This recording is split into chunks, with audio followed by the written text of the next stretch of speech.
Welcome to Get Your Bell Rung Pro Wrestling Podcast. I am your host, KG. With me tonight is my faithful co-host, a man that I can always count on, a man who's always here on time. I'm talking about WCW veteran, author of Looking Up at the Lights, the one and the only Robbie Idol. What's going on, Robbie? Not much. How you doing, KG? And I'm doing good. You know, normally the Grizzled Vet's with us. I thought he was going to be with us. He talked to us earlier. He said he was going to be with us. You know, people, always late. Oh, you know, and it's, but, you know, I don't pay him with money. I pay him with something much more worth. It's worth more than money. And that's with compliments. And this is the thanks I get. Hopefully the Grizzled Vet will be joining us soon. We're here talking about AEW Dynamite. Before we get to that, though, I want to talk about something. So we know WrestleMania is coming up here in about 6 weeks, and Jordan Grace, and guys, I report on this. You can find this on my social media page, KG Landry at Facebook. Suffered an ankle injury, and she was on a podcast, a self-made session on March 9th, and she revealed that WWE had internally discussed a triple threat match involving Grace before her injury forced those plans to change. It was reported that the match would have seen Grace compete against Julia and Tiffany Stratton for the Women's United States Championship at WrestleMania. And unfortunately, this isn't happening. She said that I did hear from someone that there was a plan to do Julia versus Jordan Grace versus Tiffany Stratton at WrestleMania for the United States Championship. That's what the report stated. Man, if that's the case, what a shame that we're not getting that. Right. You know, yeah, I think I would look forward to that match. Yeah, I think that'd been a good match. Speaking of good matches, man, I'm not gonna lie to you. Last night, some pretty good matches. I thought Dynamite was pretty good until the very last segment. They just couldn't leave it be, could they? I think they had a hot show going on. And then the last segment, which we'll get to. Robbie, your thoughts on Dynamite overall? Overall, I liked it. It was good. I mean, you kind of knew what was coming when they, we'll get to it. So you kind of knew that was coming. Go ahead. So they just couldn't leave well enough alone, I knew what was coming, but I thought it would be done in a way that was, I don't know what I was expecting, how I was expecting it to be done. But my expectations was up here, and what we got was way the fuck down here. And look, I'm not the only one, and we'll get to it. All I'm saying is, in the 6 years or so that AEW has been in existence, I think this is the first time I have ever heard the crowd chant, "This is boring." Really? And it happened last night, and we'll get to that. Let's start. Location, San Jose, California. Tony Schiavone and Brian Danielson and Ian Riccoboni, I guess how he pronounced his last name, was the commentary. Man, Brian Danielson was killing me last night. Absolutely killing me. It's so crazy that you have someone as good as Daniel Bryan is in the ring, as someone who I would say his mic skills were on point as a professional wrestler when he's cutting promos, and you put him behind that desk, color commentary of just how not good he is. Yeah, I mean, the guy out of the whole bunch, that Ian kid, he was good. He is. He's not bad. Right. The problem I have with Schiavone, it's just fake enthusiasm. Right. And that's the problem. Is it's just like he'll talk a little bit, and then all of a sudden something happens, and it's just that fake enthusiasm. Right. And he does it, it's like so much during the whole show, even during a match, during, in a 2-minute window. Right. And it's like, that's so. I get it. Now, look, let me say this, though, because I I'm not going to hold on. I'm not going to shit on him too badly. Again, is he my favorite? No, but, and I've said this before, I've been put in the position of doing commentary for a wrestling match. It is a lot harder than one may think. So although he's not my favorite, Tony Schiavone is definitely not my favorite, but I couldn't do it. I sucked at it. Really? Like I won't say Daniel Bryan sucks. I won't say Tony Schiavone sucks because they don't. Something about them, I don't know. I just don't connect with them. I sucked. See, I've done color commentary, and people have actually said that you did really good. So yeah, it's hard. Terry Zeller. It is hard.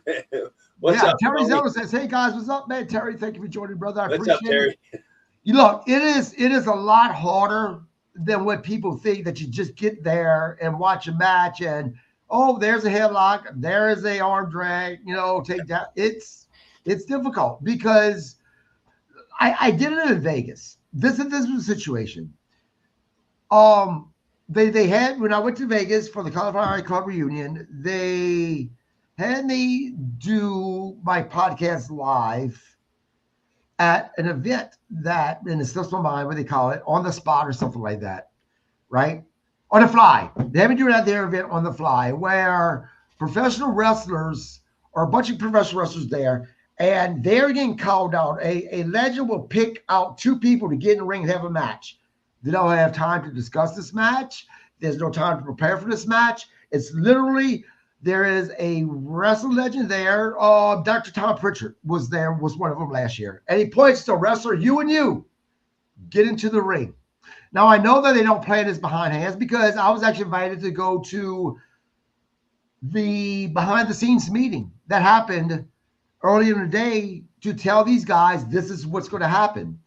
You fill out this card, who your promoter is, your name, where you're from, and you turn in this card. And later tonight, I think the bill's at 6 p.m. This is where you guys sit at. And Dr. Tom Pritchard, amongst other legends that were there, they're going to pick out two cards and say, you. You get in the ring, you have a match. So I was there with my podcast, and I was doing a live podcast from the event. And the idea is that I was going to help call the matches. And after the match, each wrestler would come and do a 5-minute interview with me. Talk to me about the match. Talk to me about how, it was to be called out on the fly to get in a ring like that. But in the meantime, again, I'd be calling the match. Well, the problem is that, man, when you're watching a match as a fan, it doesn't seem like they're going all that fast, but whenever you're responsible for doing commentary for this, there's a lot of shit to call really quick. And there's a lot of fucking moves out there, guys, that I've been a wrestling fan for freaking 40 years. And there's a lot of moves that I don't know the names to. I'm not going to lie. And I'm like, it was terrible. It was fucking terrible. Grizzled Vet, nice for you. Nice. I appreciate you deciding to fucking join us tonight. I really do. Thank you. I appreciate it. Here's the Grizzled Vet, man. Outside influences tonight. Sorry, fellas. No, you're good, brother. I'm just giving you shit. Herb Simmons says, good evening, gentlemen. And Terry says, that's how we used to do it. Herb, we were just talking about on the fly and, comparing, talking about doing commentary, calling matches, and how I was put in that position when I was doing my podcast live last year to call these matches, and just how damn difficult it is. It's not as easy as one thinks it is, and I suck at it. So when I say Daniel Bryan and Tony Schiavone is not my favorite, I'm not saying by any means that they're terrible at their job, because they're not. They're really good at their job. They're just not the voices, for whatever reason, that I prefer hearing calling the matches. And speaking of her, by the way, guys, don't forget about FanFest, May 8th and 9th. SICW.org is where you can find your tickets. It's filling up fast. We're going to be there. So come say hello to me. People more exciting than me that's going to be there, obviously, people that you're going to actually want to meet. Mickey James, JBL, amongst many, many other legends that's going to be there. And guys, I'm telling you, this is unlike even going to a WrestleCon, whatever they call themselves, con. And I tell you why. Wrestling Con, you got to pay extra money to meet these legends. Now with FanFest, you pay for your tickets, you pay for your hotel, and buddy, you're in. And what's awesome is not only do you get to meet these legends at the meet and greets, but a lot of times afterwards, you're sitting down at the hotel room, bar, or the restaurant, and next thing you know, you find yourself in the middle of legends having conversations with these people like they're your damn friends. It's a great time. I'm telling you, I last year I went and I had such a wonderful time.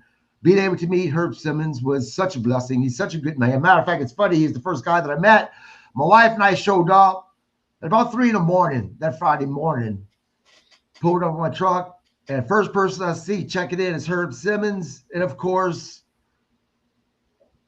Mr. Funk as well, and his wife. They were checking in. It was good times. Had a great time. So again, SICW.org. It is more than just a meet and greet. I promise you, you will walk away making friends. Me and Darla Staggs, me and Barbara Goodish. If you don't know who Barbara Goodish is, then you live under a rock, because she is the widow of one of the most. This man means so much to professional wrestling. I'm talking about Bruiser Brody.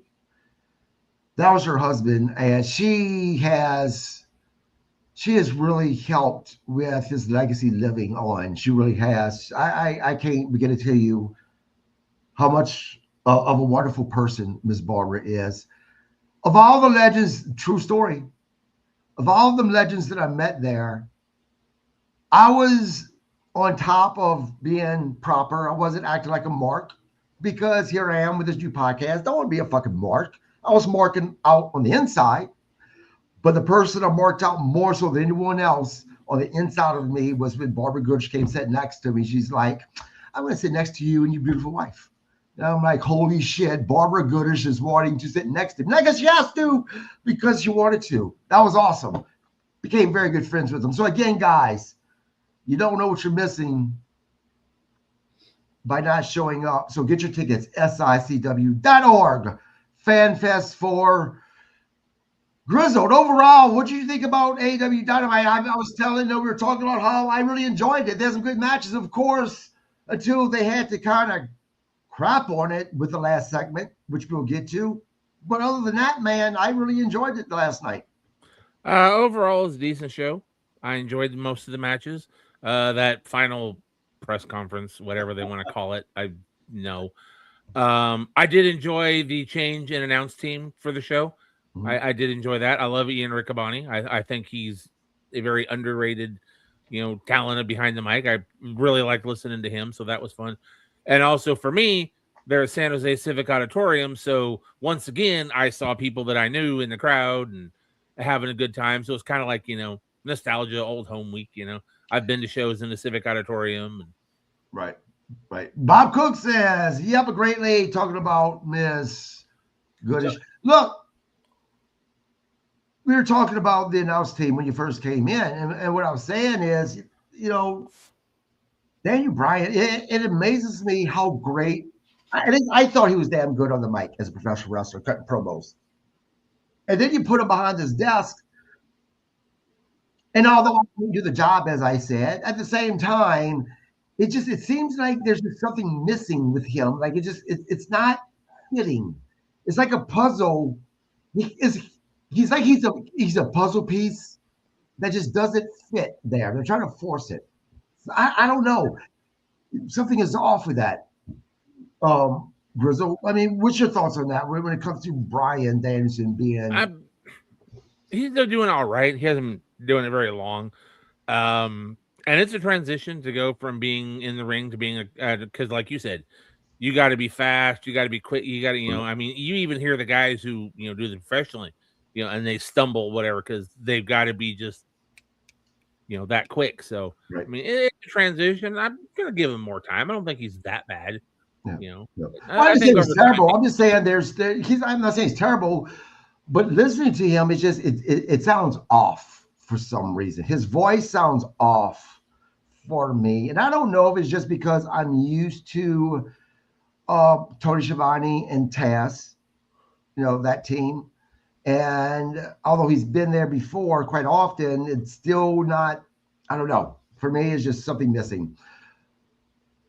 But let's get into it, guys. We started off with the AEW Continental Champion, Jon Moxley and Claudio Castagnoli versus Takeshita and Hechishero. Fucking get names I can pronounce. Hechishero. Look, good match. And the guy that impressed me last night between Moxley, Claudio, and Takeshita, I'm not going to lie to you, was Hechishero. He looked good last. I think this is one of the better matches I've seen him in. I'm not saying that he hasn't been a great performer before, but last night it seemed like he showed up to show off. Show out. He looked good. You know what? I was going to go with you first, Grizzle, but since you wasn't here on time, I'm going to start with you, Robbie. All right. So before we do it, because Terry asked a question and Terry asked Robbie, "Are you going?" So is he asking if I'm going to Fan Fest? Yep. No, unfortunately, I'll be wrestling that Saturday. So yeah, see, Robbie knows he only has a few matches left in him, and he has some more frustrations to be let out. So he's going to be there with a kendo stick or a chair beating the shit out of somebody because they don't respond the way he thinks they should respond. So yeah, that's what he's going to be doing. No, good match, and yeah, I agree with you. I'm not even gonna. I'll call him H. He looked good. I was impressed with him. I was like, wow, it's funny because he's kind of the shorter, but he's he had a good stocky build and everything, but he moved well for a stocky guy. Now go. I'm sorry. Go ahead, Robbie. Okay, so no, but I mean the match was really good. But yeah, he looked really, really good last night, Yeah, Bob wants to know what happened to Excalibur. I don't know, and that's the guy's name I was trying to think of. I think why Brian sounds a little strange to me. I think it's because in my brain I'm so used to AEW being Excalibur, Tony Schiavone, and Taz that anything else sounds a little weird. But I don't know where Excalibur was at, but he hasn't been there for a couple of shows. Correct, guys? I don't think so. Yeah, he was there last week. What I've heard though is I think it's just like personal time off, vacation time or something. What I heard. Look, I'm going to be honest, and we'll get off of the color commentary after this. But if I had to choose who's my favorite guy that I like to listen to, it's Excalibur and Taz. And I know a lot of people don't like Taz. I do. He brings something. He brings humor to it, but not over the top cheesy humor. And Excalibur, man, this guy is so knowledgeable with every goddamn wrestling move there is. My personal favorite. But anyway, Grizzle, was it that Hechishero was that good last night, or is it one of those things that the man's talented, but he was in a ring with Claudio and Takeshita and Moxley. So that elevated him. I think he's a good talent, just regardless. Right. I enjoyed the match. I thought it was a great way to start. Kind of got you into it. And the pronunciation is Hechicero. I got it close. You were close. It's Hechicero. CMLL, and all that. But no, I thought it was a great opening match. Something that got started. It wasn't a promo. I liked the little, bit after the match. I thought that was kind of cool. It kind of builds up. We always talk about, does this make you want to see the match? Right. After this tag match and what happened afterwards with all that. Yes, I want to see Takeshita and Moxley go at it because Takeshita is showing I want to do this on my own. I don't want to do it. Right. I don't want help. I don't want you helping me out here. I want to do this one-on-one. So it does, in this case, sell the match for me. It does, and I agree. This is my one. Well, let's go after the match. By the way, Moxley and Claudio won. After the match, The Dykhouse family took everyone out, and then they tried to take Moxley out, trying to force Takeshita to hit Moxley with a chair, but Takeshita refused. And instead signaled that he would take the title from him on his own Revolution, as Grizzle said. This is my only problem with this, and this is me, I guess, nitpicking. In a way, it possibly gave away what's going to happen because they've been teasing for a very long time that the Rainmaker was, they're going to turn on Takeshita. There's no ifs, ands. It's a matter of when. And I think that Moxley is going to keep the title either by disqualification or because Rainmaker came in and actually turned on Takeshita. I think it's going to be the Rainmakers to show up to try to help Takeshita. Takeshita's going to say no, and he's going to do something to take Takeshita out. Now, whether the ref sees something and disqualifies and has John Moxley get the title, or Moxley wins not knowing what happened, that is, though, something like that's going to happen in this match. I think that they kind of possibly gave that away. Grizzle, your thoughts on what I just said? I saw it differently. I saw that, I think they kind of gave it away, but I saw it leaning more towards Takeshita. And he's going to finally break away from the Callis family and go face.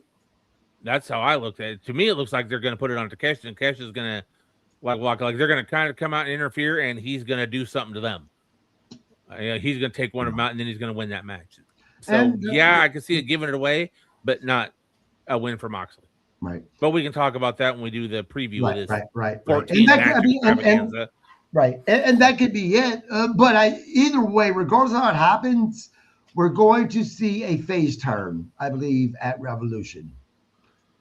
I think we might see 2 face turns. I mean, they could go double on this one because Moxley and Takeshita both seem to be going. Moxley's already turned that face. Moxley's you think Moxley's already turned face? Oh, absolutely. At the last, when he won that title, that was the face turn for him. Absolutely. The way he thanked the crowd and the fans. Most of the Death Riders are kind of face. It seems like there's only a couple that's still heels, which is so confusing about them. Well, nobody cares about Wheeler Yuta and Daniel Garcia. They're the only ones that are still trying to be like these dark badass. Maybe Pac too, but right. Castagnoli coming out in a lucha mask and all that now. With right. And but look, I sorry, guys, don't. I love Pac. Pac is I love watching this man go in the ring. He's so goddamn talented. And what's happening is I don't think it's their fault. I think it's creative what they're doing. We have Erectates 5135 Modis because the AEW needs to come back to Springville, Missouri. Hey man, I get you. I they're coming back to the Twin Cities. Unfortunately, I don't think I'll be able to make that show, which makes me really, really sad. Guys, next we go to what, in my opinion, match of the night. TNT Championship, Kyle Fletcher versus Speedball Mike Bailey. Jesus fucking Christ. What a match this was. It's funny for me to think about when Speedball Mike Bailey first showed up. I was not a fan because I hate his gear. Looks too goofy, his gear. But he won me over because of how talented he is. And last night was 100% the match of the night, in my opinion. Fletcher, of course, was able to retain because of outside interference. Grizzle, your thought on this match, man? Do you think, well, let's start match of the night, or you disagree? No, I would agree. Definitely match night. Not as good as the first one, though. Really? As good as this one was, I liked their first match better. Oh, yeah, the first match. Okay. Yeah, okay. The one in the Continental Classic tournament. When you said not the first one, I thought you were talking about the very first match to open up. No. I meant not their first match together. Right. Got it. Remember when Speedball got the shock victory? I like that match better. As good as this one was, it wasn't quite to the level of that first match they had. Yeah. So, but yeah, no, I it was see. very enjoyable. And as overall, yeah, no, I'd say match of the night. Second for me will come up in a few as we're going Right. on there. You might be a little surprised by it, but Okay. Um, Terry says Pac is a badass. No arguments here. Robbie, man, where are you at with this match? I mean, I love this match. I would put this match up there with the type of matches that Fletcher and Ospreay has had. I really would. Yes, I mean, It was great. Go ahead. yeah. I give it match of the night. The one move that Speedball did with Fletcher, where he did I don't even remember what it was called, but it was and they were on the apron, and he hit his head on the apron. You know, Yeah. that just went shit. You know, because you hope he didn't get hurt. Right. You know, but the whole match was good. Just in some of the moves they did, and just to finish it, the false finishes and everything. They all fit in there. Right. You know, it all fit. That made it work. Everything that they did. Right. Yeah. Bob says awesome match. Yeah. Man, look at this. We're all agreeing. yeah. How do you compare it to their first match, though, Robbie? When they're faced in the Continental Classic tournament? To me, it was just as good. I mean, this was a good match. So, I mean, I know Speedball got the win. The way they ended this was, you had outside interference and stuff, but just some of the moves in this match and stuff were, those were beautiful. You know, it was just incredible, the stuff they did. So, I mean, if I had to pick, it'd be hard to pick. Look, one of the things I loved about this match is, although in back of my mind, I'm pretty sure that they're not going to have Fletcher drop this title. At the same time, I wasn't sure. And there was a couple of times that they had me hooked where I'm like, holy shit, Fletcher's going to drop the title. And then he'd kick out. And one thing I also liked about this match, and again, guys, this is just my opinion, was in today's professional wrestling, when they overdo the false finishers, I don't think they did that in this match. They kept it right at the point to where it was exciting, but not ridiculous. Beautiful, in my opinion. Grizzle? Oh, no, everything, you know. I think for me, the difference between this match and the first one was the story. Because that first time you had Fletcher undefeated in the tournament, everybody thought he was going to go to the top, be undefeated. Speedball was he's not going to do it. And he did. And I think we got involved in that story. And I think that might be what gave the edge to that first match they had, because you weren't expecting Speedball to do nothing. Right. He was a little underdog. This time going in, you knew, hey, he's beat him once before. Maybe he can do it again. And they seem more equal this match instead of, Speedball being the underdog. Right. But the moves were, I mean, other than that one where he, tried to take off his head on the apron, like Robbie said, right. It was perfect. I mean, everything just was smooth. It looked legit. It looked good. It didn't look choppy. It didn't look rehearsed. A lot of the times you get matches like that. So. Yep. And of course, unfortunately, it was one due to the title being used as a weapon. The winner, Fletcher. Obviously, this isn't going to be the last match, so I'm looking forward to number 3. Although, I would prefer them not to give it away. I would prefer it to be at a pay-per-view. I would like number 3 to be at a pay-per-view. I really would. Because as good as they were last night, and I repeat myself when I say this, but I just believe it to be true, that professional wrestling, you have the speed of, or not the speed, but the gear of regular, this is a weekly show versus a pay-per-view. And as good as they were last night, I can only imagine their match they would have in that gear at a pay-per-view. So hopefully we're going to see that happen soon. Next, we go to Brody King versus local competitor. The match was exactly what it was supposed to be. This was my problem. After the match, Swerve Strickland attacked King from the crowd, leading to a chaotic brawl before Prestana helped Swerve escape.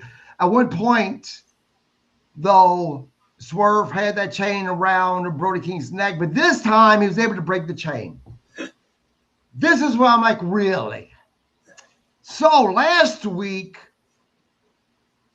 he wasn't able to do this for whatever reason. But this week, I guess he ate a spinach and got the extra stress and broke the chain. I wasn't I'm not going to say it was bad or terrible by any means, but I'm not going to say it was good. I'm going to say, eh. And on paper, guys, this should be a storyline or a feud that we should be excited about, I feel. I'm just not, Robbie. No, after last night's segment, yeah, they kind of shot themselves in the foot on this one. Like you said, he ate his spinach, or I think he took an extra shot of Trent or something, maybe, that he was able to break that. But yeah, I just, the way it's going, now you're kind of wondering, though. You kind of wonder which direction they are going to go with this, though. Because to me, you can't put Brody over and say he's the most dangerous just because we've never seen him in those hardcore matches. That's my opinion on that. No, I look. This is the problem. We see Swerve Strickland that has beaten and continues to beat top level AEW stars, top talent. We're now seeing Brody King beat, don't even know the fucking guy's name. Now, normally, as I have argued, when you're pushing somebody to be this monster, use local talent instead of having somebody that's a top competitor, being ran through the squash match. But because of how the storyline is developed, with Swerve Strickland being considered the most dangerous guy because of the people who he has beaten, to feed Brody local guys ain't doing it. Big deal. He beat who he beat. Just not working for me. Grizzled, do you see where we're coming from? Or are you thinking, Kevin, it's fucking professional wrestling? Come on down, man. I'm not gonna steal Robbie's line. I was with you when he got the chain around his neck, and all of a sudden he broke it. I'm like, wait a minute, he turned purple last week. Today he's all of a sudden Popeye and busting open the chain. I'm like, all right. I'm like, yeah, Swerve tightened it too much last night. He weakened the chain. But so yeah, that was a little odd. I'm gonna say this though, because once again they called it a standby match. I'm like, quit doing that. Right. I don't know why they keep saying standby match. But when Brody came out, minus the jacket, okay, that jacket is ridiculous. When he actually started wrestling, he was just wearing like the camo pants. Mm-hmm. I kind of like that look better than the black trunks. For me, him out there in the camo pants kind of made him look a little more bad. I should keep that attire. I agree with you. But at the same time, they need to have him come out with that look and with that same intensity every fucking match. Well, yeah. And don't let him talk. We've already said that. Right. And again, and this is my thing, Grizzle. As I've said so many times now with Obafemi and WWE, feed him local to be that monster, right? Yeah. Normally I'm okay with that. But because of how they're doing this story with Swerve Strickland being the most dangerous guy because he's actually beaten top talent the way he's beaten top talent, and then to push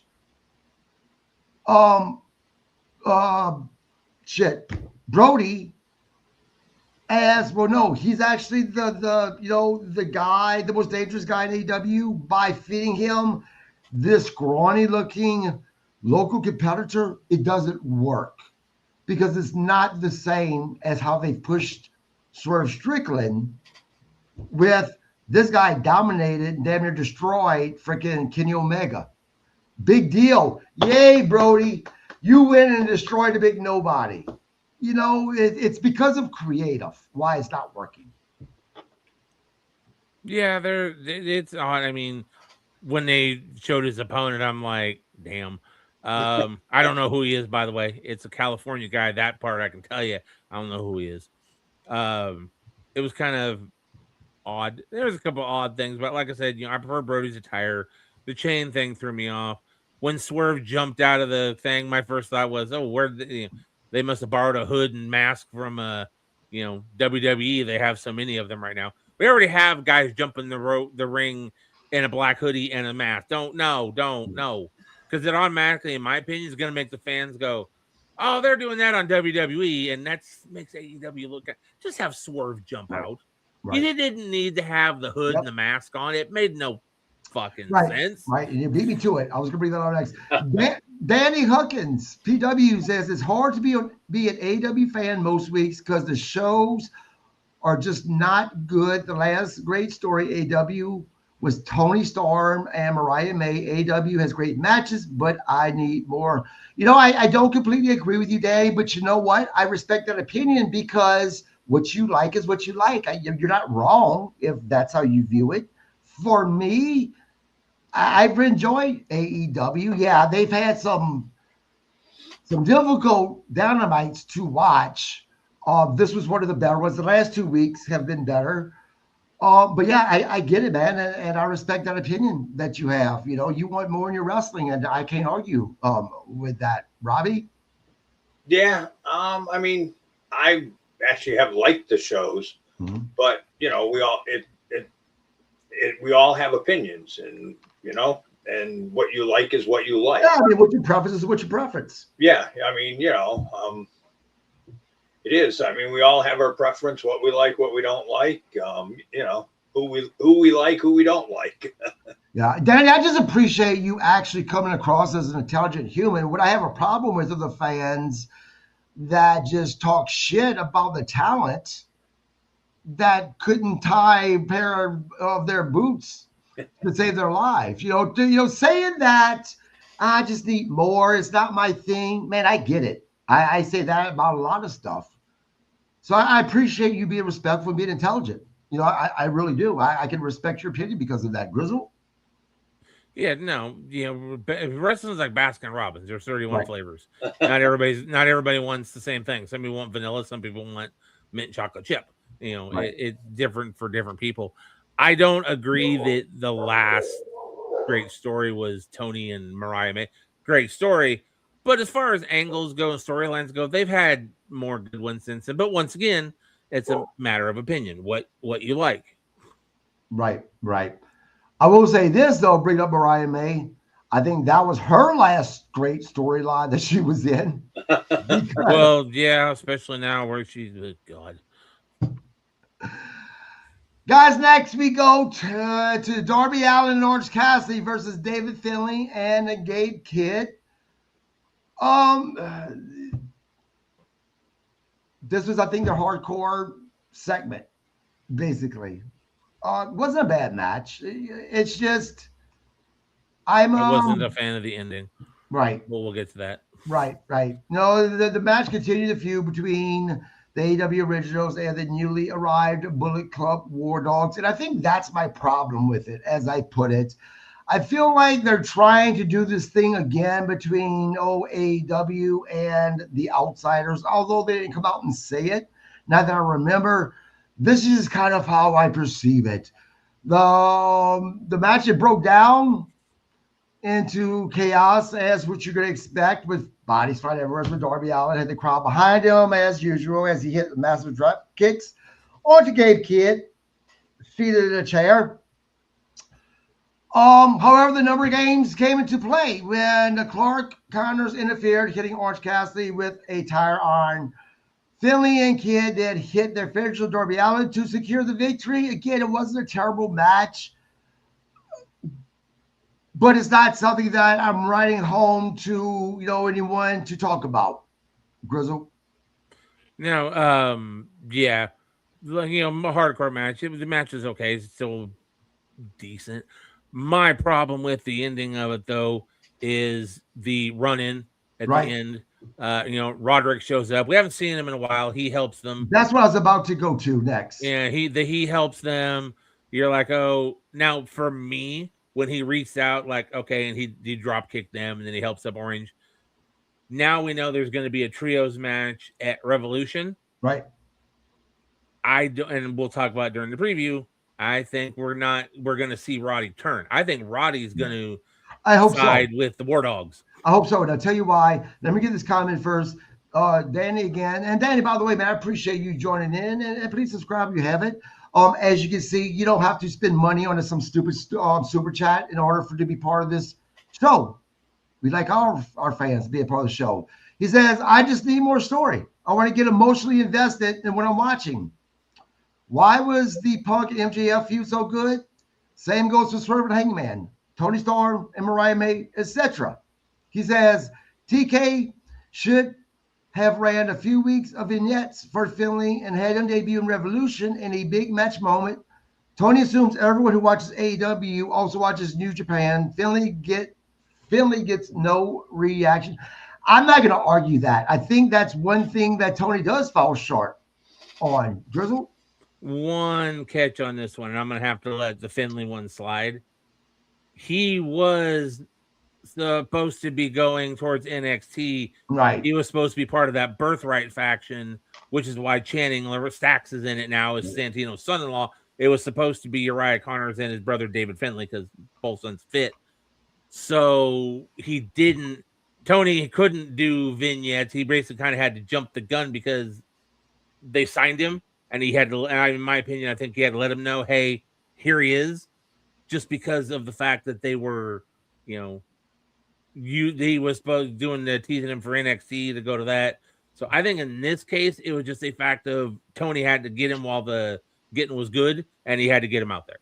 So in this case, I'll let Finlay kind of slide. Right. So with Philly, I do agree, but Danny has a point, though.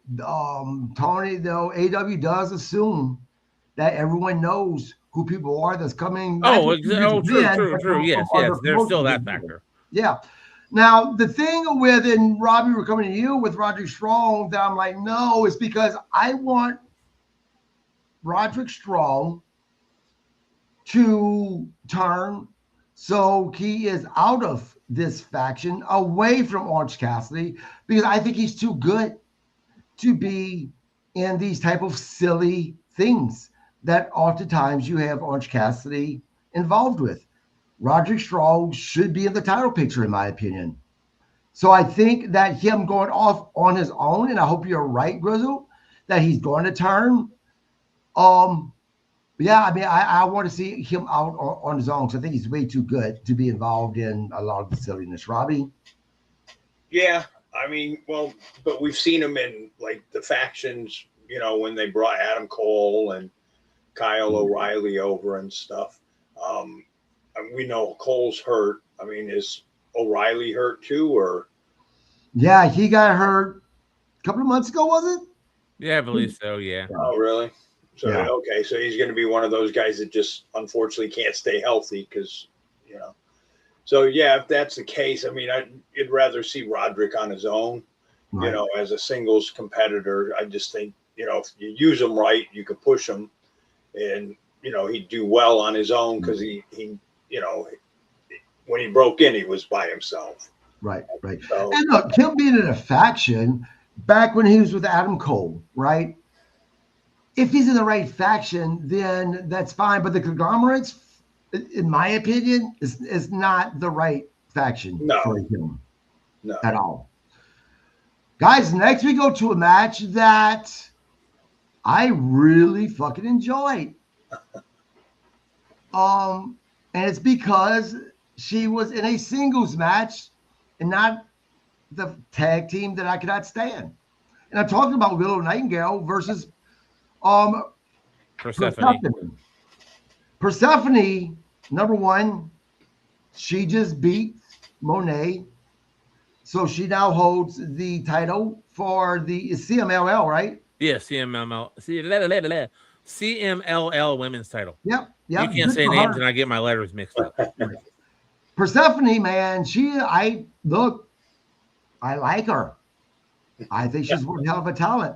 And I think last night, this was one of Nightingale's better matches against Persephone. Was I happy about the win? I wasn't. I was hoping Persephone would actually get the win. That's just a matter of preference, though. Grizzle? I guess I was saying the second match for me, close second for me, might surprise you guys, but this was it. Right. This was really close to what Fletcher and Bailey did as far as like a great match. I really like this match. Persephone, CMLL. I'm gonna pull a Bob Cook here for a second. Persephone is gorgeous. She came out to that ring, and I was just like, wow. I've never really watched her that much, so that first thing caught me. I was like, wow. And then she gets in the ring, and she's badass. But no, this is gonna. And I was happy with the win because I love Willow Nightingale, and I think Willow should get a good run with that title.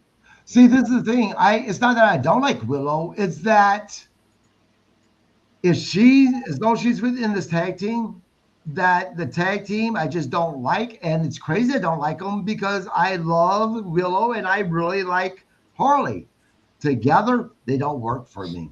So they're going to be the tag team champs. Let them be the tag team champs. Let Persephone have this title. That was just my thing. Robbie, before we get to you, Danny says this is true about Finley, but there's also an argument for maybe hold off till Double or Nothing for him to appear. Vignettes maybe set up Connors and Kidd for a tag team title match, and Philly helps them win at that pay-per-view. Time will tell. Robbie, your thoughts this match and your thoughts on Persephone, and look, do you agree? Do you think Willow? Yeah, let Willow hold on to this title, or maybe no. Let's have somebody Persephone actually have this title. Well, I guess I'm the oddball here because I was not impressed with Persephone. Wow. I thought she was a little slow in that match. Really? I mean, I like Willow. I agree. Boo. I thought she was a little slow. I mean, I just didn't think she was like Willow was here. She was kind of 2 steps behind. I wasn't impressed. I was like, wow, okay. And I mean, and I'm definitely not a Mercedes fan, but I don't even know if I put her up there with Mercedes. So I was not impressed. I was trying to figure out what's the big deal here. I'm not seeing it. I must be missing something. Yeah, because I liked her. I really did. Post-match, Willow challenged Lena Cross to a TBS title match at the Revolution 0 Hour. This has made me scratch my head. I'm not going to lie to you. The TBS title is one of the main titles on Dynamite, on AEW, period.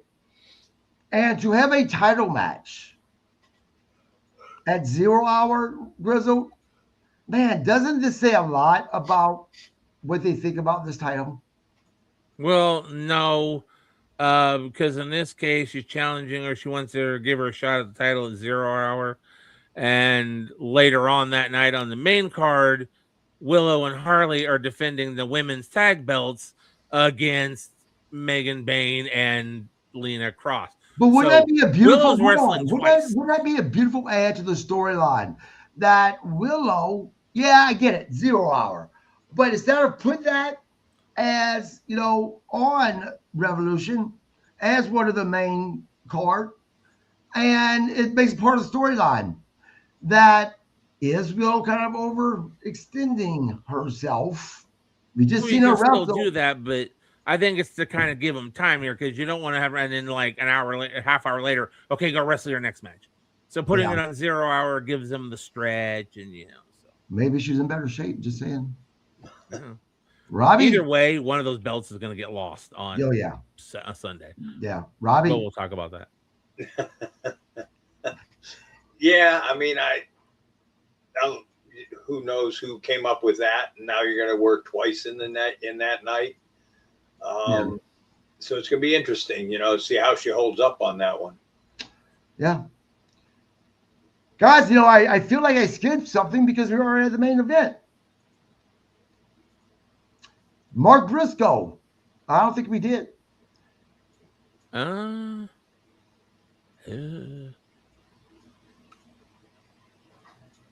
Possibly not. I don't think so. I don't think so because it was the main event, but then they still had to do their afterbirth of a final segment. And yeah, we'll get to that fucking shit in a second. Mark Briscoe with the Young Bucks versus FTR and Tommaso Ciampa. Again, this match started off with an explosion, and it really didn't didn't slow down. The Bucks and the Briscoes dominated early with super kicks, of course, as the Young Bucks, and high-flying offense, but the match broke down into complete chaos with tables, chairs, and constant interference. The closing moments, FTR hit a spike pile driver on Mac Jackson on the announce table, which, by the way, they kind of bounced. The table did collapse a little bit, but I'm like, oh, my God, that looked brutal. While Ciampa connected with a running knee on Mark Briscoe to secure the win. Winners, FTR and Tommaso Ciampa. Guys, is this a little confusing a little bit, though? Because we knew this match was coming because of what happened on Collision last week. But on Dynamite I think it was last week, we seen Tommaso Ciampa slap one of the guys from FTR.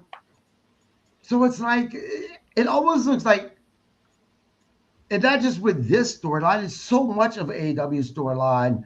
Creative looks like they start with one way, but then they change their mind immediately and decide, no, we're going in this direction. Because it just doesn't make sense a lot of times, Robbie. Right. No, I agree. Like, okay, so you slap whatever one from FTR, and now the following week you're his tag team partner. So, I mean. Yeah, I promise you, if someone slaps me, right, we're not friends a week later. No. And that's what makes no sense. So where they're, if they're starting a storyline this way, we don't like that, let's change it. And they're changing it with making no sense. Right. Because, granted, if you slap me during an interview, I'm not going to be your tag team partner the following week. Right.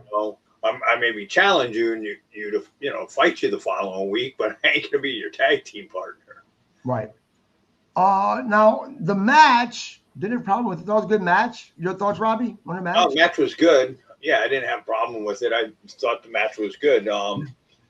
Just the storyline didn't make sense. Why we did what we did. And I gotta say, Grizzle, that this is how they should have closed the show. The segment that comes after this should have been before this, with this closing the show. We'll get to that in a second, Grizzle. Your thoughts on what we're talking about with Crave just looks like they're confused. And also, what did you think about the match? I thought the match was good. I had actually forgotten about the Ciampa slap thing. But when they introduced FTR, did they refer to him as Dax the Axe? Yes. Where did that come from? I'm missing something. I'm like, he's Dax the Axe. Yeah, okay. But he was that. That's what he's been. Has he? He has? That's the first I've heard of it. That's why I'm like, have I missed something? Really? Why is he not just Dax Harwood? Yeah, but I mean, that's his nickname is Dax the Axe. Okay. I'm gonna have to go back and find this because that just stuck out like a. I mean, I think they have said it in the past because I do for whatever reason I remember that nickname sticking on him. Because it's always been Dax Harwood and Cash Wheeler to me. Axe, Harwood, Dax, rhymes, just goes together. It sounds like we're a cute little name, like you call some little kid though. But no, the match was good. And I gotta say, Tommaso Ciampa's his theme music is probably like my favorite theme music right now, and because it just sounds so cool. I want to find that because I've heard it's an actual like tune. Like if I want to find the song. Yeah. I want to find the whole thing because it's just kind of cool. Grizzle, I like his whole gimmick at AEW. The Psycho Killer. Well, it's his old indie gimmick, the Psycho Killer, yeah. Right. I love it. I love the music. Some people, he looks old. He looks like the old guy then that you didn't want to cross the dark alley, even though he's not this massively big guy, because he does look like he'd slice your throat, right? I like him in AEW much better than I did in WWE. The problem is it looks like creative was just lost with him. Yeah, we're saying but maybe aligning him with FTR might be kind of cool. Give Stokely a little more of a, stable. Not that he needs it, but align him with it. They don't have to be buddy, and Right. Stokely doesn't have to come out with him all the time. Let him do it himself. But I don't mind the alignment. I like Mark Briscoe and the Young Bucks. I thought they were fun. That was a good, and them Bucks. I thought that was kind of cool. But no, overall match was good. And yes, I agree with you that if this had been the ending of the show and this is the actual main event of the show, my grade for the show would be higher. And we'll talk about that in a few minutes. I agree. But the following just kind of made me go, because there was so much of that I just went, what? Yep, because I agree. Into this, I was planning on giving AEW a really good. It's not that I'm gonna give them a bad grade, but it was much higher. And then, guys, we got this. MJF, a Hangman Adam Page press conference. Now, they had it where apparently they wanted to look like different parts of professional wrestling media was there asking questions. Bryan Danielson moderated the press conference ahead of their Texas Death Match. Let me stop here for a second. I was talking about Bryan Danielson just seemed off. He seems off for myself in color commentary. I'm going to be honest with you. He seemed way the fuck off with this shit. I'm like, what the fuck? Right then, I'm like, this isn't going to be good. Hangman made it clear that he wants both revenge and the AEW World Championship. MJF insulted reporters and promised he would remain champion. The segment ended exactly how we knew it was going to end, with them eventually making it to the ring. MJF threw a beer at Hangman's face, which sparked a massive brawl. Hangman laid down security, hit the dead eye, and nearly used a barbed wire board before MJF escaped. I don't even know where to start with this, because this, I said this to Robbie before we went live. 6 years AEW has been on, maybe longer. I think it's 6 years, maybe a little bit longer. 2019. Yep. And so 7 years. And never, at least in my memory, have I ever heard AEW fans chant, "This is boring." This happened during the segment last night. The chant, stupid. "This is boring." I think them doing it backstage was a bad idea. Matter of fact, I'd be willing to bet this was pre-taped.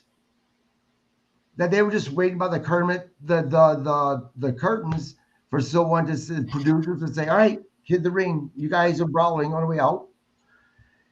It came across with it was just no energy. The reporters, let me tell you, if that is professional wrestling media, my God, we need a fucking rehaul, because it was terrible. Robbie. Yeah, definitely the media. If that's it, the media was horrible. Yeah, and once he put the beer, you go, okay, he's throwing the beer on him. Just the whole thing. But yeah, them going to the media out there just wasn't good. That, the whole thing just was not good. The questions that were asked, and just the way that they even, like, whoever they picked out, and to listen to the people ask the questions were asking like they really didn't even give a shit about asking them. Right. So, I mean, the whole thing was just kind of just off. Look, when I use the expression to describe something as sucking the energy away from the show, and that's describing a segment that MJF is in, somebody screwed the fucking pooch last night on this one. Yes. Well, no, and as you said, it's obvious the segment was pre-taped. It was the Roddy Piper Goldust thing. Cue it, and then they go out and do the fight. Because a few things. And I've been to press conferences before.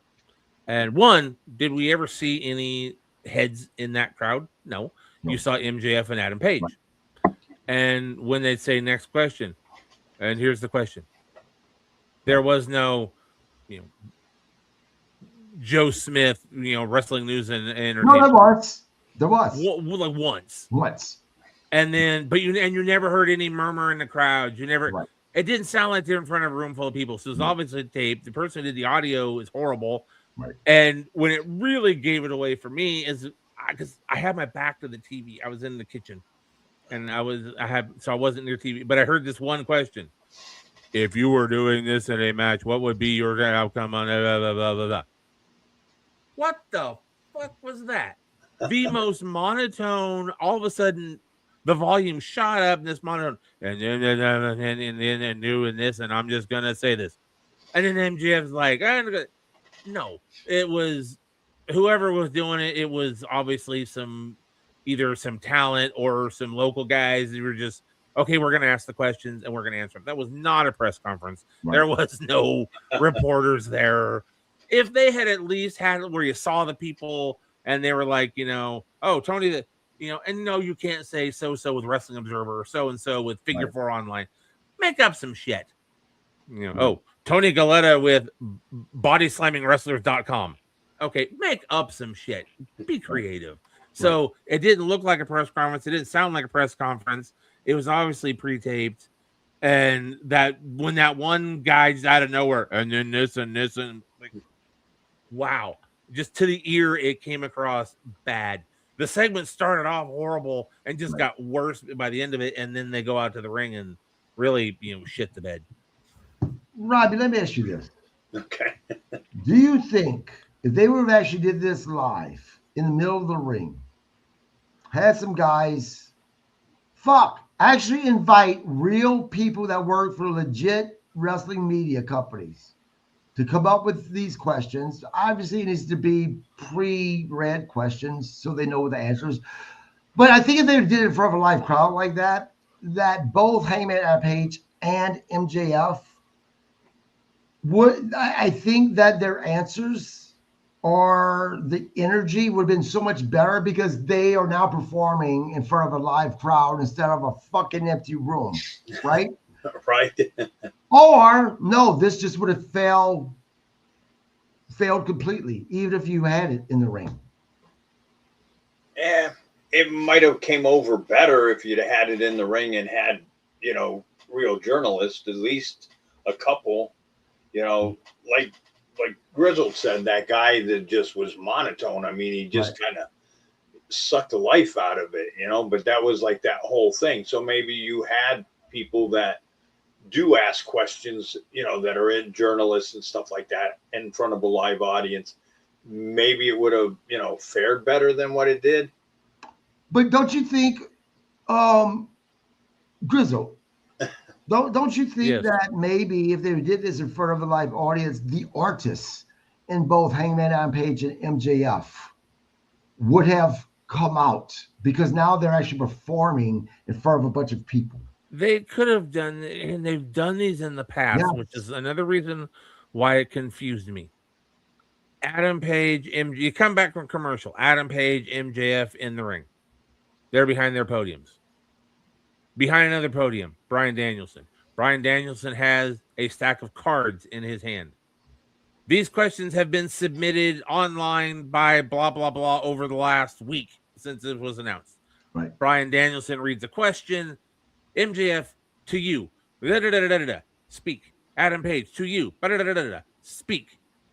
They could have gone back and forth, answered questions. They could have gotten into each other's faces. You could have had the brawl, and it would have been a lot better. And what made it so bad was, though, is like I said, we've never done a press conference like this before, but they've done these goddamn one-on-one summits or whatever. Eric Bischoff hosted one. I was about to say that. They did one with Chris Jericho and Orange Cassidy, which was classic television because Orange Cassidy isn't supposed to speak, but he was the most eloquent motherfucker in the ring. Right.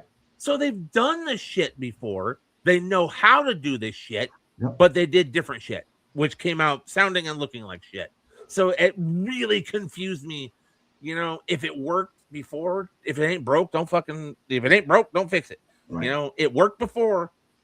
Go with it. Do a one-on-one summit. Let Bryan Danielson moderate it. Let them go back and forth. If you want to have fun, bring in somebody to moderate it. Go say, hey, Eric, you want to come back and do a spot with us or something? But he's doing that Real American Freestyle, whatever. Right. But you could have done something like that or had a guest moderator kind of perk it up a little bit because they've done it before. But Tony couldn't look back and go, oh, shit, I've done this before. Let's do it this way. Nope. He came up with a whole new concept. Can you imagine how much the fan look? Can you imagine how much people would have popped if, after all this time, everyone still has been predicting Chris Jericho is going to show up at WWE next? If Jericho would have came back just for one night, that night, to moderate this. Even that, and I'm just saying, there's so many things they could have done. But Robbie, let me ask you this. The failure of this segment last night, does this fall on creative? Or does this fall on MJF and Hangman Adam Page for not putting more of whatever into it to make it more exciting? I mean, you could probably pass the blame all the way around. Whoever thought of this, so if it was creative, you can throw it on them. You could throw it on Hangman and MJF for not, a little bit better input. The blame goes all the way around to everybody involved in this thing.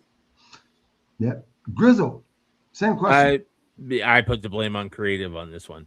They went and did this. Paige and MJF did the best they could with it. And as I just said in my little soliloquy, it's because they had to do something different instead of what they've already done before that they knew worked. And being in San Jose, you're talking bring out somebody. And I've seen pictures. He was there. He was there. Tony's friends with him. Oh, our special moderator, from Wrestling Observer newsletter, Dave Meltzer. Make it look really legit. Have one of the fucking best known wrestling journalists alive do the moderation. Make it like even more legit instead of having Bryan Danielson. But they couldn't even do that. I'm going to be honest. That would have been interesting having Dave Meltzer because I think Dave Meltzer is probably one of the guys that would get booed louder than MJF. It's very possible. But they could have made it look more legit if you actually had from Wrestling Observer or even, but no, they went with Bryan Danielson and they made it a press conference. Fucking have KG Landry from Get Your Bell Roll Press Podcast. I did it for free. I could have done it better. Fuck off. You know what? I'll be honest. I was playing up until this. I was giving AEW an A- last night. But because of this, I really enjoyed. I think all of the matches were great except for one. I really do. I really enjoyed Dynamite last night. I was giving them an A-, but because of this, it's a B-. They won full grade. Robbie? Yeah, gotta agree with you. B-. Grizzle. Now hold on, Robbie. If this segment would have happened before the actual match, the last match of the night, and then that match that we seen, that we had between with FTR and Ciampa against Young Bucks, and Briscoe. I'd have gave it a B+. I'd have gave it a B+ then. Yeah, Grizzle. I would have given it a B overall for the entire show, and that's what I had with it up until that segment. But that segment killed it, and I'm going even worse. It dropped it down to a D for me. That segment was so bad. Wow. It was so bad.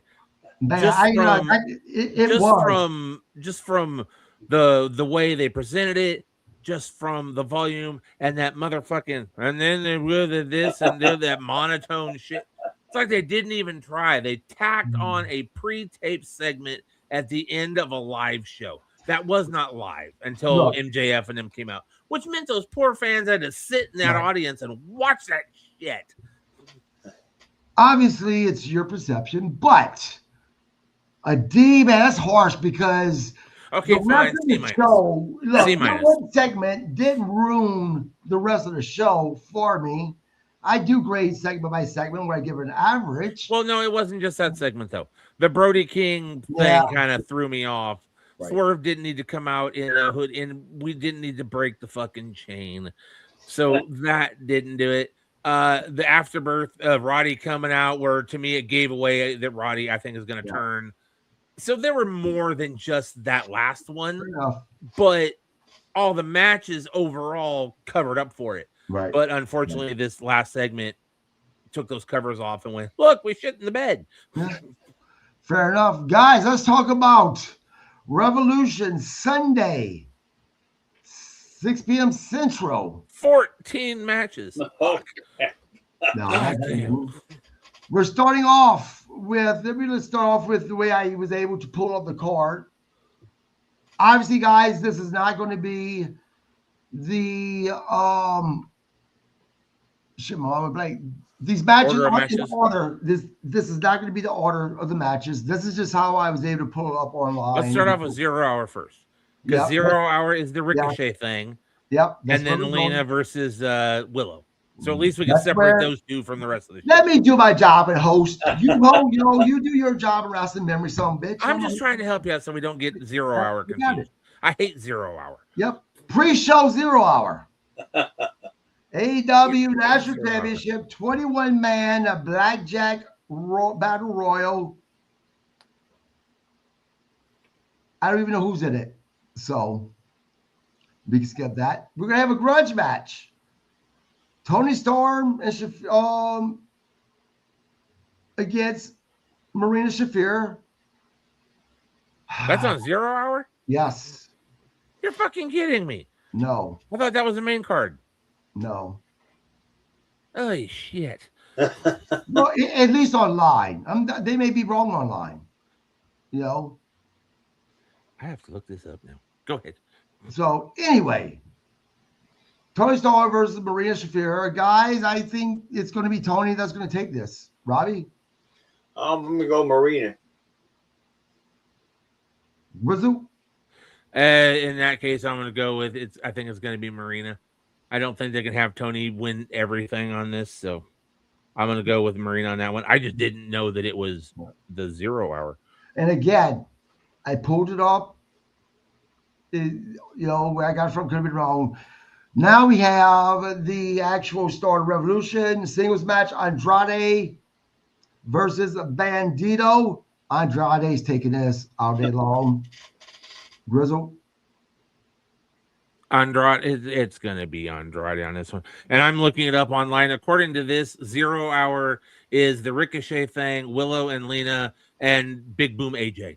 His match is going to be on 0 Hour. See, that's not even, and that wasn't even brought up, any of that. Oh, no, Big Boom AJ's on this show for some fucking reason again. I can't, you're not giving me get into that because I'm going to shit all over it. Robbie, Andrade, or Bandito? And Andrade. Yeah. Swerve Strickland versus Brody King. Strickland's taking this. I don't think that they're going to. I don't foresee them allowing Brody King to break the glass ceiling and put himself at that main level over Strickland. So I'm going with Swerve. Grizzle? I'm going to go with Brody because I'm going to say that Swerve is just going to keep whooping on him, and he's eventually going to get the referee stop or the and disqualification, and that's how Brody's going to get the win to set up a rematch between the two of them later down the road. So I'm going with a DQ win for Brody. Okay. You know what? I could go with that. I just don't think Brody's pinning it, Strickland. No. Robbie? I'm going Swerve. But I am curious to see, is he going to be you wonder, is it going to be like one of those matches? Probably won't be as good as that, but like Swerve and Hangman, where you're going to have weapons and everything like that. Yeah. And I'm curious to see how Brody's going to handle that. So I think that I'm actually kind of going with Grizzle now because this is what I think is going to happen. That Grizzle's right. We're going to see Brody win because of DQ, and we're going to wind up having a lights out, no disqualification, some type of a cage match like they did with Hangman down on Page because of the storyline of who's most dangerous. So I don't think it's going to happen in this match. I think it's going to be the next match that we're going to see this happen, possibly. Next, Will Nightingale and Harley Cameron, Babes of Wrath. Oh, Megan Bain and Lena Cross. I guess Penelope Ford, they're like, nope. Let's go with Megan Bain, Lena Cross. You guys look better together because you guys. Well, it's not that. Penelope Ford's hurt. Is she hurt again? Remember, I told you that Harley Oh, that's Cameron right. was getting harassed online because of that spot. That's right. That's right. No, she hasn't been cleared to wrestle yet. No, that's right. I forgot about that. Penelope's hurt. I think Megan Bain is going to take it. And Lena Cross this time. This will be the third time, although it's not going to be with Penelope Ford this time. Nonetheless, this is going to be the third meeting, I think, if not more, between these two tag teams for the title. At some point, this has to end. I hope it's now. So I'm hoping that it's going to be Megan Bain and Lena Cross. Robbie? Yeah, agree. I think Megan and Cross. Yep. Grizzle? Yeah, I'm going to go with Megan and Cross. And have we gotten to Willow and Cross yet for her title? We're getting there right now. Okay. Well, because it's 0 hour and main card and all this other shit. Don't be so impatient there, Grizz. No, no. On what I pulled up, they had the other one as part of 0 that's just not, and they have Willow Nightingale is on the main card. So Willow Nightingale versus Lena Cross for the championship. If Willow Nightingale keeps the title, let me say this: if she keeps this title, then I think that her and Haley is going to drop the tag team title.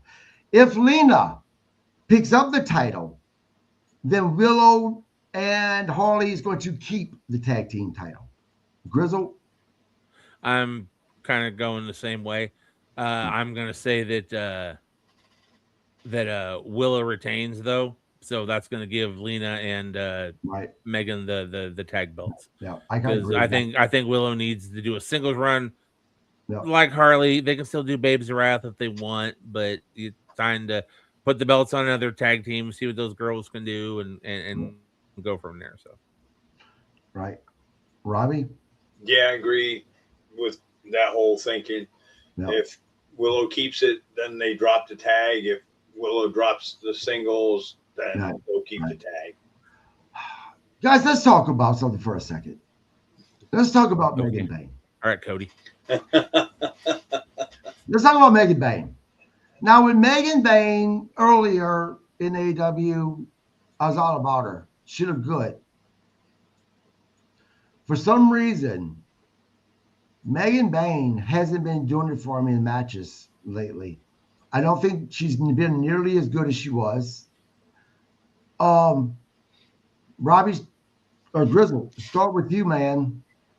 Do you see what I'm seeing, or no? You think that she's been consistently as good as she's always been? No, I think it's one of those cases of kind of the shine has gone off for a little bit. And when she was in that tag tournament, wasn't she with Marina? It was her and Marina. Now she's was Megan and with her and Penelope. Penelope's hurt. Now it's her and Lena Cross. They just kind of seem to be, let's find somebody that she's like Nia Jax of WWE. Yeah. Who can we put with her that's going to elevate her and make her relevant? Yeah. Robbie, same question, man. Is it just me, or did she look really good when she first came back to AEW? And now, I know Bob would disagree, obviously, but, I'm talking about strictly talent here in the ring. You're the guy, professional wrestler, many, many years, WCW. Right. No, I think you've seen a drop off. It's just, I don't know if it's, and I hate to say this, but because I don't know her or whatever, but is it just being a little lackadaisical? So that's kind of the way it's kind of come off, it always comes off like she's gotten complacent. Yes. And you wonder, is it because, okay, is she a little pissed off? Hey, you're not pushing me the way I think you should push me. So, why should I work as hard as I was in the beginning? Right. But yeah, so I mean, just like you said, complacent or lackadaisical. It just, I know Bob would disagree, with that. He would disagree because of artificial reasons. So. But see, the other thing, and I will say this, she's big, like just that big bone structure and stuff. Right. But as far as like you put her, like her physique's okay, but she's not like a Jade Cargill where Jade Cargill stands out. Right.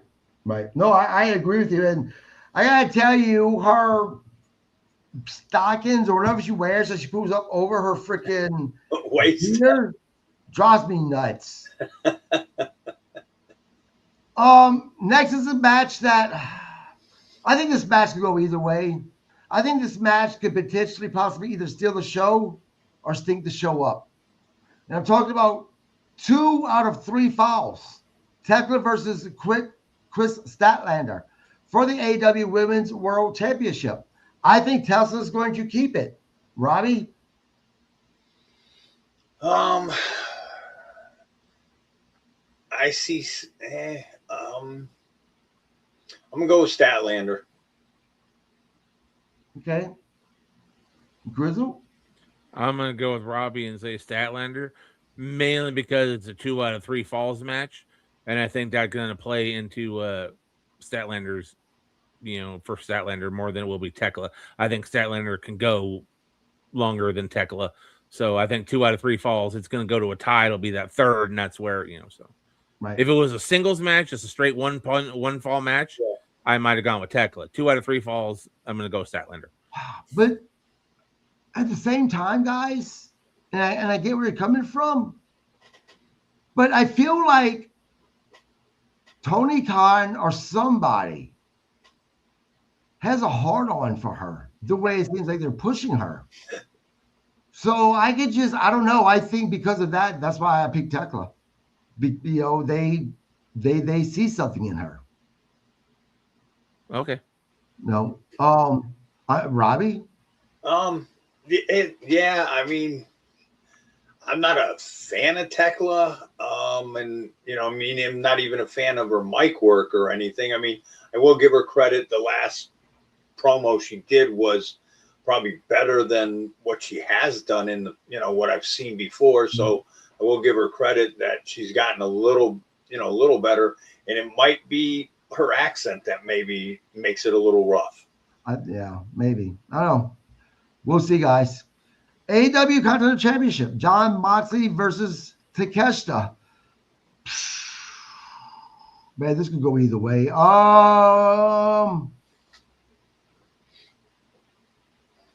Part of me wants to say Moxley because of interference by the Diecast family, specifically the Rainmaker, which really is going to kick off the big feud between Takeshita and the Rainmaker. But at the same time, I think that they prefer the title on Takeshita. He looks better with the title. He represents it better as far as I'm concerned. Grizzle?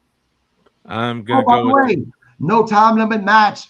This could be the match of the night. Oh, this very well could be a match of the night because of the no time limit thing. Yeah. And I'm expecting it to go longer than their first match did. Yeah. Just because of the fact it has it. But I'm going with Takeshita for the win. And I think it's going to be Takeshita even with interference. And that's just going to set up where he just tells Don Callis to take your family and shove it up your ass. Because you could have cost me this match. I said I'm doing it on my own. And I proved I can do it on my own. And he's going to walk. I'm laughing because something just went through my head. I really fucking hope that if they do put this title on Takeshita, and then we do have the Rainmaker and the Takeshita feud. Oh, God. That they're not going to once again do title reunification. It'll be the reunification of the title. Until the Continental Classic tournament later on in the year, and they'll split it up again. Like, Robbie? Yeah. Happen, right? What was that? You know that's going to happen. Yeah. Well, let's say I'm kind of split. I'm going to say Rainmaker comes out with a screwdriver. It goes to Moxley. If, no screwdriver, Takeshita.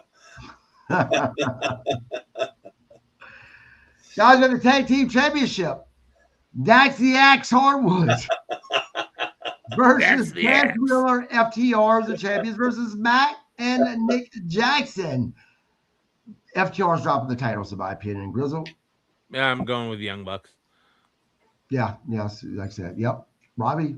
Yeah, the Young Bucks, because they haven't worn them for so long that they're probably going to put them back on them. Now, this is my problem with this fucking match. We already have a 2 out of 3 falls match. Chris Statlander and Tekla. This is a 2 out of 3 falls match. 2 3 out of falls matches on the same pay-per-view. This is lazy booking by creative. What the fuck? Grizzle? I didn't know this is a 2 out of 3 falls match. Yep. But okay. Yeah, no, two I think. But on that same aspect though, how many times have we seen 2 trios matches or 2 of this? Tony just wants to book as many fucking people on his show as he can, and he wants to stretch out his show as long as he can. How do you do that? You do that with a 21-man blackjack battle motherfucking royal in your 0 hour, and then you just do 2 out of 3 falls matches to make them longer. Right. So to user STDG, whatever your name is, hey, watching this with my kids, stop swearing. No wonder only 3 people are watching. Aren't you a Christian? Sir, first of all, I very rarely do this, but since I say that you can be part of the show, I'm going to make you part of the show. Number one, my podcast specifically says that it's not child friendly. Maybe you should do your research before you watch the podcast. And as far as only having 3 people watch, you know what? Whatever. All 3 of those 3 people are enjoying it. I get a lot of compliments on the podcast, especially my interviews. So as far as being a Christian, that has nothing to do with fucking professional wrestler. Maybe you should be watching Nickelodeon. Yeah. Hey, isn't it time for your kid to be in bed? Yeah, right? Jesus, fuck, dude. My kids learned how to swear because of me. So, hey, well, it is what it is, I guess. Hey. Yeah. I mean, hey, it's, unfortunately, I'll play devil's advocate here. Unfortunately, that's the way of the world today. Right. Bob Cook says, tell your kids not to watch. Problem solved to be an adult parent for once. Tough crowd, bud. Tough crowd. Hey, let me tell you something. By the time I was like 10, I had heard the fuck word 500 times a day. And 250 was directed at me, so I thought that was my middle name. So. Right. Yeah. Oh, shit. Okay. Oh, goddamn. That's great. I'm sorry. Hey, little Robbie, what's your name? Robbie, fuck this. I bet he's a CM Punk fan. The ones Roman Reigns talking about, the 30 to 40-year-old virgins. Oh, he says this kid, though. Anyway, guys, back to the show. AEW World Championship. MJF versus Adam Page. Texas Death Match. Hangman loses this match. Never, ever, ever can he fuck it. Go for the title again. Hangman's lose this match. I mean, Grizzle? We've done. Oh boy, here we go again. We've done. What are we saying here? How many of you are? Okay, well, one, I'm 19 years sober, so there's no drinking here. Looks like KG's been sipping on a bottle of water, and I know for a fact because I've asked him that Robbie's drinking some fucking Crystal Light. Right. Now, brain damage, Robbie has taken a few shots to the head with a chair back in the day, so there might be a little bit of slowness there. Yeah, hold on. This is the thing. Look, this is the last time I'm going to address you on here. Otherwise, you can stay in the fucking comment. One, I don't drink. Secondly, just because you are a failure of a fucking father, like, hey, take the goddamn time to actually parent your children, to take the time to maybe research a little bit, something you watch before you watch it. Maybe look into the fact that it says 18 plus. That is a you fucking problem. A you problem. So again, Be a dad. Stop letting TV parent your kid. And be a father. And stop being a fucking loser. Got it? Now, where are my Upper kids? right seems All three of my decent. kids are actually college kids, being very successful. Fucker. Lower right seems, upper right seems decent. Upper left seems drunk. Lower guy is a bit slow. Fuck you, you piece of shit. Yeah. Lower seems slow. Who has fucking Ray Stevens as their goddamn fucking anyway, off of this profile fucking photo? Anyways, back Can to I throw one thing out? Yeah, go ahead. Okay, so my child had got an academic scholarship and an athletic scholarship, and then when she graduated with honors. So Right. All right. Bob Cook's laughing, and as far as this put on, you know what? I'm going to do something that maybe you should do as a father, and I'm going to put you in timeout. Okay. That's the problem with the world today. Right. It was timeout. That was an interesting segment. Yeah. Anyway. Okay. Back to the show, folks. Or excuse me. Back to the show. We're gonna talk about the wrestling.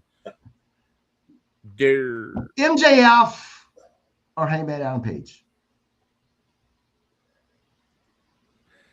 Fuck. They've done it with Cody where he couldn't go for the title, so we've seen him do it before. They can easily do it again. Right. I think MJF is on a good run. I don't think he should lose that belt. I still want to see him and like Swerve go at it for the title. I want to see him and Kenny go at it for the title. I don't want to see it end with Adam Page because once again, Adam Page will get it and then they won't know what to fucking do with him. Right. Oh, excuse me, I said fucking. I'm gonna go with MJF. I'm gonna go with MJF. And they'll figure out storyline what to do with Adam Page. Right. Robbie? Yeah, I'm going MJF. Like you can't take it from him now. I mean, he's got a good run. You just let him run with it. Like he said, Swerve and Omega. Hopefully Ospreay is getting close to coming back. Right. So I mean, you have so many other angles you could run and have, good matches with MJF and other people. And hell, you could even throw, because you kind of, with the promos, you kind of have put a thought of Fletcher and MJF in there now. Right. Bob Cook says that's the Crusher for the record. Right. Sorry, I said Ray Stevens, then I went, wait, no, that was Crusher. That was my bad. As soon as I said it, I went, shit. Yeah. Because the guy is clearly a perfect example of the classification of America. Yeah. So I almost know why we're so hard on the guy. Look, dude, you come to my comments talking that smack again. This is a grown adult podcast. As it says, I put myself as 18 plus. So, yeah, Rob. I mean, again, I'm curious to see what they're going to do with Adam Page after this. Sometimes I think they book themselves. I think creative book themselves in a corner at times. Robbie? Yeah, because I mean, but there's angles that he'll be able to challenge again. So they'll figure something else out to do it. But yeah, that creative. Why you would have said I can never challenge for the title again made no sense. Right. Yeah, I agree. I mean, Grizzle, is this a good storyline to go with? Having a Hangman Adam Page say, I cannot go for the title again if I lose. Well, yeah, because then we don't have to see him chase the belt anymore or worry about him getting. Because, like I said, as soon as he gets the belt, it just kind of ends. They can do different things with him or something, and he can easily do something where, you said you did. Well, if you can do this, then you get it. He can plead that one shot. There's storylines they can do to get him back when they want to put the belt on him again, just like they would have done when Cody was there. Right. Yeah, I agree, guys. This wraps up the podcast. No. No. You missed a match. What is that match? For the AEW Trios Championship. The Don Callis family versus Jet Speed and Mystico. That's right. They just went and found another fucking partner. Yeah, apparently Internet just didn't give a shit about this match because they didn't even list it. Yeah, they just went and found another goddamn partner. They were like, well, we lost the title, but okay, let's go get Mystico. All right. Look, I think that Kevin Knight, Mystico, and Mike Speedball Billy, I don't think they're going to win because I think that they're about to break them up. I really do. I think they're both about to be in the singles on their way in singles competition with them feuding against one another. I don't know. See, Kevin Knight has been a little different. He really has. So what I'm more curious about is who's going to be the heel and who's going to be the face. Robbie? If you split the Jet Speed up? Yeah.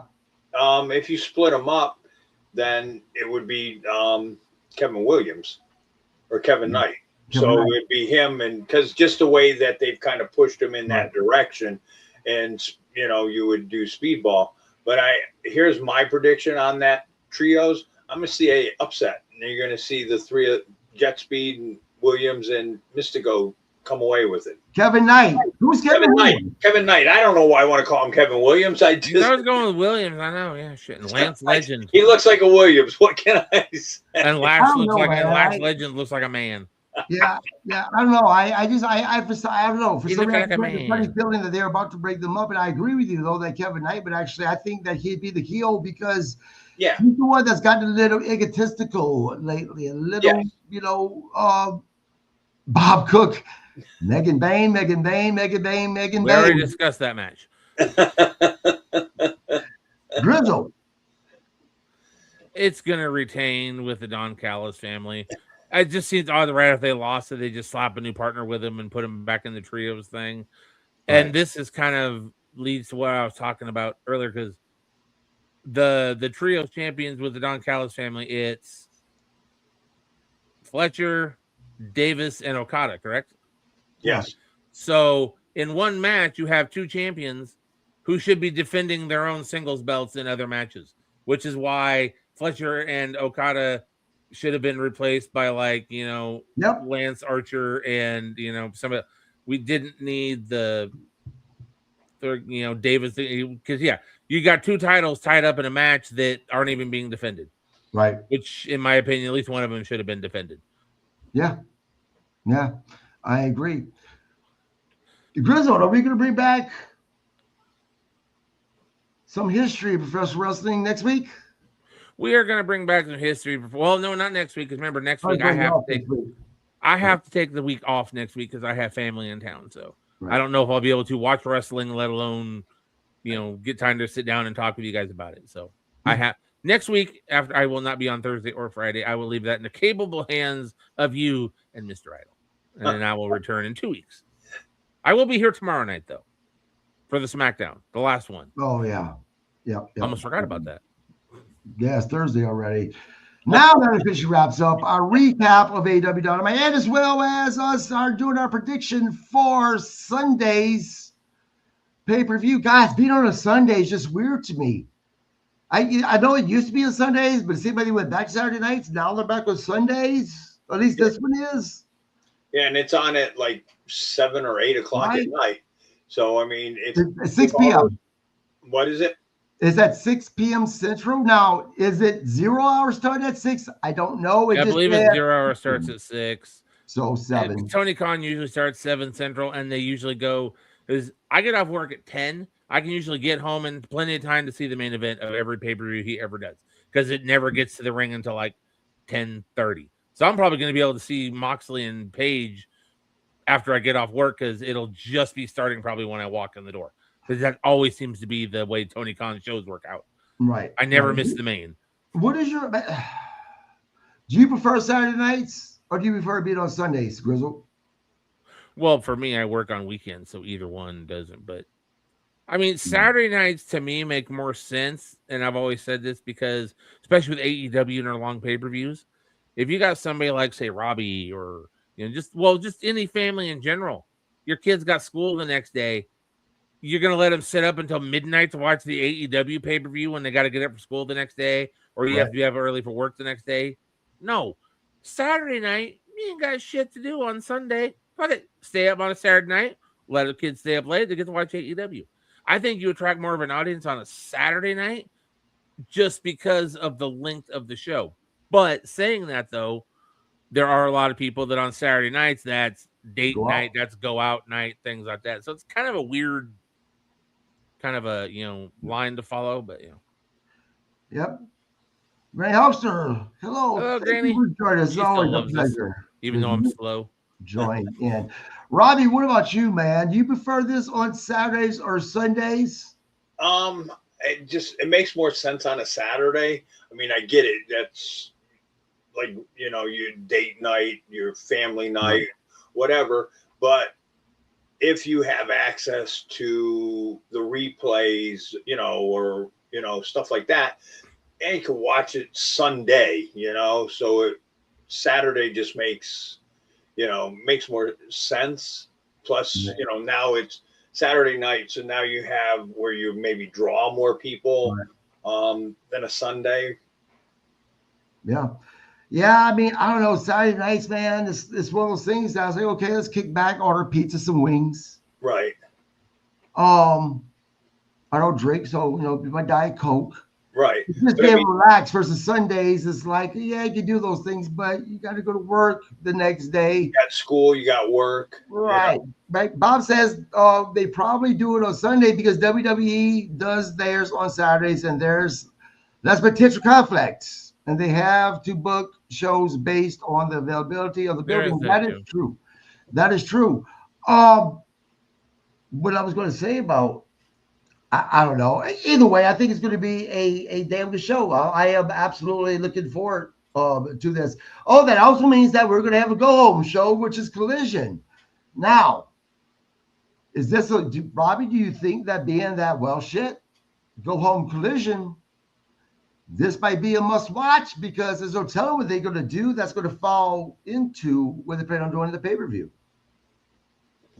Yeah, their go-home shows are more must-watch than, let's say, WWE, because they do, at least they do some more, make you more invested in the show. Right. Grizzle? I think so, and they do a good job of Collision when they have the pay-per-view to go into. I remember, I forget what show it was, but Collision was the go-home show, and it was on the afternoon, and the pay-per-view was that night. So they literally did a go-home show that led right into the 0 hour of the pay-per-view. It added more to the wrestling, but it made for an interesting concept. You went straight from Collision and what happened on Collision, and it rolled right into the pay-per-view. Yeah. Bob says, probably already taped. You can find out whether it's worth watching. Yeah, this is possible too. You never know.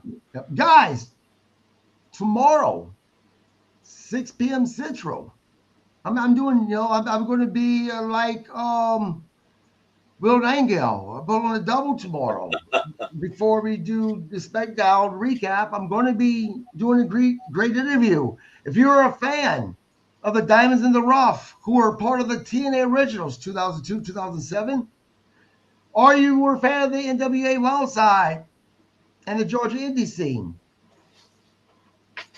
I am going to have a man that I'm so excited to have on the show. He was the Messiah, the Spine Buster. I am talking about David Young. He's going to be on tomorrow at 6 p.m. Central. Subscribe to the podcast. If you have any questions, join us. Ask your questions. I'm sure David would love to answer them. Again, 6 p.m. Central. David Young tomorrow on Get Your Railroad Pro Wrestling Podcast.